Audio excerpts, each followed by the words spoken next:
Sa laing balita, de 18 anyos nga gituho ang tulak sa illegal nga drugas gidakop kini sa bypass operation sa Toledo City. Ni reports John Caton. XFM Police Report. Police Report.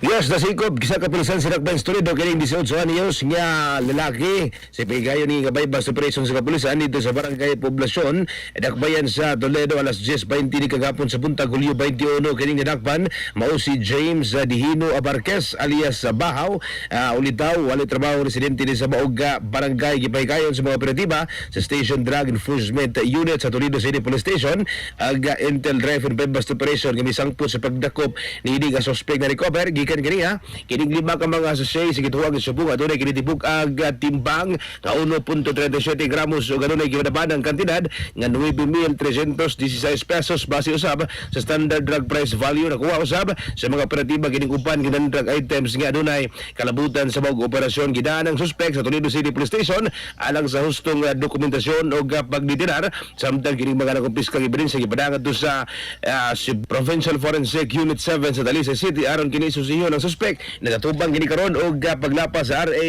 9165 o Comprehensive Dangerous Drug Act of 2000 do gikasa ang operasyon humad gi-validate o gi-monitor kini suspect nga nailhan nga namaligya ni kini nga droga sa maong lugar hinungdan nga gikasa og positibo gyud nga nakuhaan gini og illegal nga drogas. Mga katropa yung kalimot pagtumarog santon vitamin C ang alkaline ka vitamin C alang sa nagayusang Pilipino para sa Pilipinas inyong katropa June Cotorex sa News. XFM Report. Cellphone Plus Gold. Mapalit sa mga butika sa inyong lugar.